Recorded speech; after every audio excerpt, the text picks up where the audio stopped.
What is happening? My name is Nathan, this is Roadmasters. So I got Roomba S9 Plus with the self-emptying bin, and I got this awesome Happy Child box.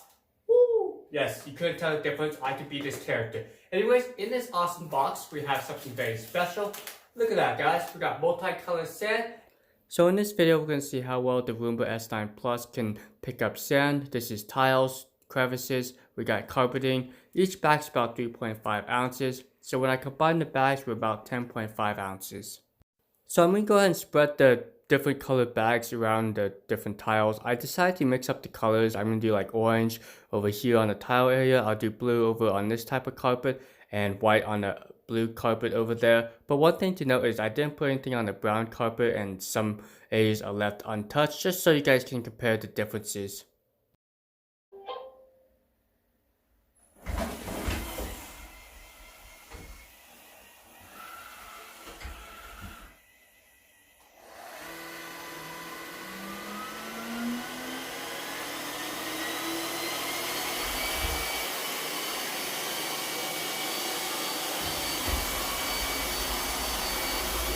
So right off the bat, the Roomba S9 did a good job picking up the sand on the surface of the tile, but if you notice the crevice, it actually couldn't pick it up, it kind of missed it. Also on the carpet with the blue sand, it did fairly good, but you can still see that there's some blue sand left over. So what the robot's going to do is return back to the stocking station because it detected that its dustbin is full. It would go ahead and self-empty itself and resume the job.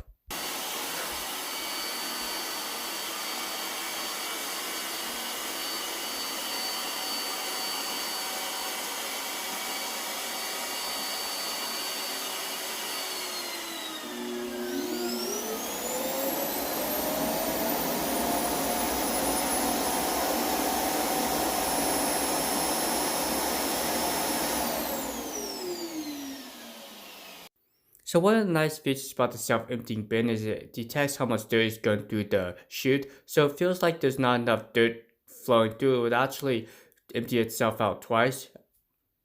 Notice how dirty at the top of the dustbin? Well, that's my mistake. I actually use unofficial bags and they tend to leak dust everywhere. They're not sealed like the official bags are. Okay, so here's a couple things I noticed in this test. When I pressed the clean button on the robot, the first time it docked from the station, it actually veered off to the left to clean. But in this second time around, I actually started over and it's going to go ahead and do a back and forth cleaning pattern straight from the stock. This is the normal pattern the robot should do. So the reason why the robot went out and then veered sharply to your left is because it's set up that way in the main map. Unfortunately, if you press the clean button on the robot, it will just load up the previous map on the robot. Now, in this second run, I actually specifically selected a larger area, so in theory it's going to cover the entire area of this bathroom. You may notice that the robot performed a short back and forth clean pattern on that blue rug. You can note this by the indication of the blue light. Also, it will just concentrate on that area to pick up as much dirt as possible. This feature works really well and it did a very good job on this blue rug. So I did try to create a mini training run or map for this test. Unfortunately, the robot wasn't able to complete the training run. It never popped up. I'm wondering if this is because the area was too small. I don't know yet, but I'll contact iRobot and see what the deal was. Anyways, I just went ahead and selected a larger area for this testing. So would I recommend the Roomba S9 to you guys? I would say yes, but here's a couple things to remember. The Roomba S9 is very pricey. I believe it's $1,049 for the robot and the self-emptying bin. You can't buy the robot itself for around $800. This was one of the first robot vacuums I tested here on Robot Masters, and I could say that it's vastly improved. From the very beginning, it had trouble starting on its carpets. It would not transition on top of the carpets. Also, trying to turn on carpet, it couldn't do that. But with several software updates, the Roomba did really well navigating different types of carpeted areas. So you're definitely getting iRobot's top of the line robot vacuum at the time of filming. The S9 does offer a lot of great features. It's one of the only robot vacuums from iRobot that offers 3 power settings, and it's the most powerful in iRobot's lineup, around 22 CFM.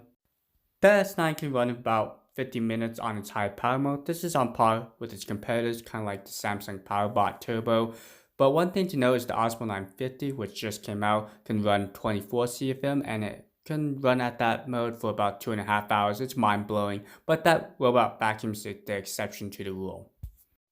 So I won't worry too much about battery life because the S9 has smart recharge and resume. What this feature does is once the robot detects that there's enough power, it actually returns back to its docking station and determine how much battery life is required to complete the area. So I did do this challenge or test on my master bedroom where it's carpeted on a high power setting so it draws the most power, and I had the robot do it twice, so it was able to cover the entire master bedroom in one area or one cleaning session, and then went back to its charger, charged up for about 46 or so minutes, and then resumed the second pass. This is a great feature, definitely saved a lot of time.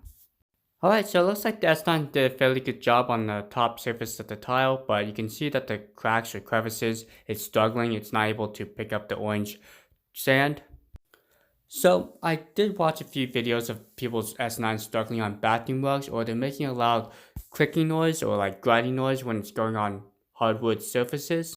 I suspect the reason behind this is there's a defect in the extractor housing. This is a known issue by iRobot. So what this does is it allows the extractor bar to kind of raise up on one side, either the left or right side of the robot. So it basically loses suction, also prevents maneuverability of the robot vacuum, and lastly it will also cause issue with the self-emptying bin or it loses suction, so it never fully empties out the robot. So I definitely would recommend contacting iRobot. They have a solution for it. They can either send you a extractor housing, I do have a video on how to replace it, or they'll send you a new robot out. Now this is under warranty if you're within a year or so definitely get that replaced because this robot will perform a lot better. So if you're just watching for the very first time, welcome, my name's Nathan. I do a lot of in-depth coverage on these robot vacuums. I don't just do cleanup challenges, I also do navigation challenges, I do pickups, I do teardowns, so I actually take apart the robots and explain the components. I also do reviews, unboxings. So if you'd like to learn more about the S9, go ahead and check out my website, www.robottechreviews.com. I have a review article. I also have an article on how to create training runs for the robot, also how to pair up the robot with the smartphone. There's a lot of great articles and you can learn a lot about these robot vacuums if you consider buying one. Okay, so it looks like the S9 is done. It's going to go ahead and return back to its docking station and empty out the dustbin. We're going to go ahead and weigh the results and see how well it did out of the 10.5 ounces. Okay, so to remove the disposable bags, just lift the top up and just kind of pick up. It's fairly easy to remove and install. And since I don't know how to work my scale, I just started mashing the buttons. I totally forget how to turn it on, but I guess if you mash every button, it eventually turns on. Okay, so it looks like my scale is set to grams, but at the end I will change it to ounces. Maybe you guys are smart enough and can convert grams to ounces. So my next struggle is trying to get all the sand out of the bag. I decided just to cut it with some scissors and it was a lot easier. I should have done that in the first place, but when you try to film early in the morning, your brain doesn't work so well. So that's one thing to remember. Don't film at like 6 a.m. Okay, all you math geniuses out there, how many grams to ounces? It's actually 0.0353. Did you guys guess that right? I couldn't. I had to Google that. Okay, let's go ahead and convert that real quick. Yeah, I just kept mashing some buttons and we're at 6.86 ounces. So not too bad out of the 10.5 ounces I originally had.